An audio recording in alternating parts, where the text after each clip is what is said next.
There's a kind of quiet that scares you. Not the peaceful kind, the other kind. The kind that follows a prayer you whispered with everything you had, and then nothing. No clear answer. No sense of direction.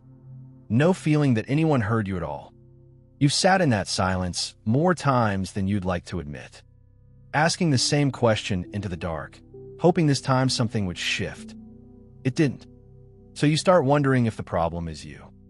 Maybe you didn't say it right. Maybe you're not someone God bothers answering anymore.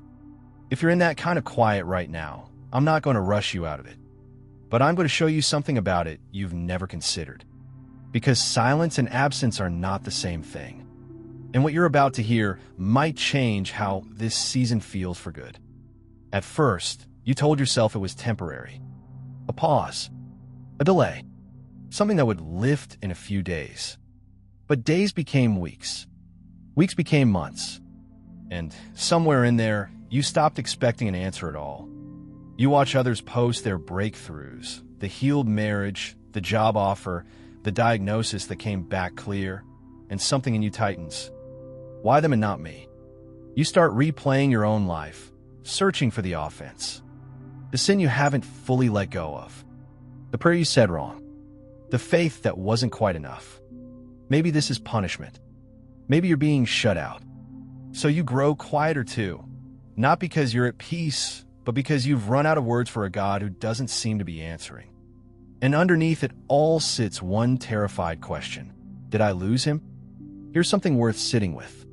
Some of the most important moments in Scripture happened inside silence, not after it ended. Not in a loud miracle. In the waiting before it. What if quiet doesn't mean empty? What if it means something is happening below the surface, somewhere you can't see yet? A surgeon doesn't narrate every move during an operation.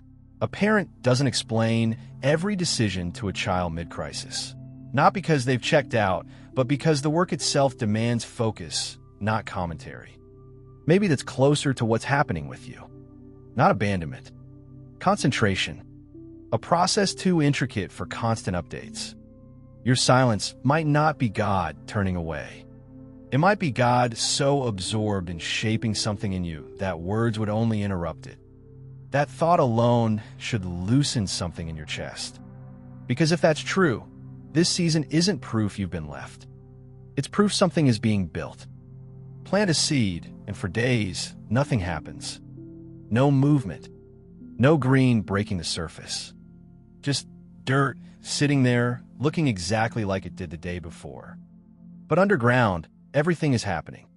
The shell is splitting. Roots are pushing downward, anchoring before anything is allowed to rise. It's the most critical phase of the entire plant's life, and it's completely invisible. If you dug it up to check, you'd kill it. Growth that matters most almost always happens where you can't watch it. David understood this. In Psalm 23, he didn't write, "I avoid the valley of the shadow." He wrote, "Even though I walk through the valley, you are with me." Not after the valley. Through it. In the dark part, where nothing visibly changes. That's exactly where the nearness is promised. Joseph lived this for 13 years. Sold by his brothers, forgotten in a prison cell, holding a dream God gave him with no evidence it would ever come true. 13 years of silence. And the text never says God left. It says God was with Joseph, in the pit, in the cell, in every quiet year that led nowhere visible.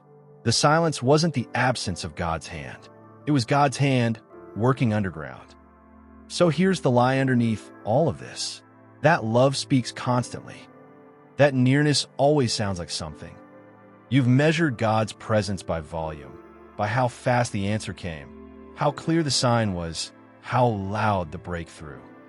And by that measurement, silence feels like rejection. But that measurement was never accurate.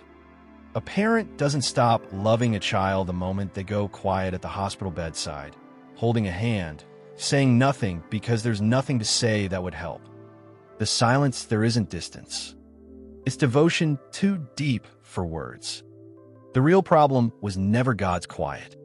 It was the belief that quiet meant absence, instead of asking what the quiet might actually be doing. Joseph wasn't forgotten in that cell. He was being prepared for a moment he couldn't yet imagine. David wasn't abandoned in the valley. He was being walked through it. Your waiting isn't punishment. It's not evidence of distance. It may be the very place where the deepest part of your story is taking root, long before you'll ever see it break the surface. So hear this clearly. You have not been forgotten. Not in this waiting. Not in this silence. Not in whatever season feels too quiet to make sense of right now. You are not being punished. You have not been set aside. The absence of an answer is not the absence of his presence. He was with Joseph in the pit. He is with you in this one. He walked David through the valley. He is walking you through yours. This quiet you've been afraid of, it isn't empty. Something is forming in you that loud seasons never could have built. Depth. Trust that doesn't depend on constantly seeing the next step. A faith that holds even when nothing is being explained. You don't have to understand the silence to trust the one inside it. You're still seen, still held, still being prepared. Even now, even here, even the part of the story that feels like nothing is happening at all. Maybe the hardest part about silence isn't the waiting itself. It's watching everyone else move forward while you feel stuck. It's wondering if you're the only one still praying the same prayer. But faith was never built by having all the answers.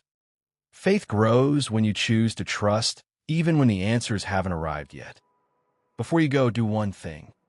In the comments, write these 4 words. He is still with me. Not because the silence has lifted, maybe it hasn't yet, but because some declarations matter most before the evidence arrives.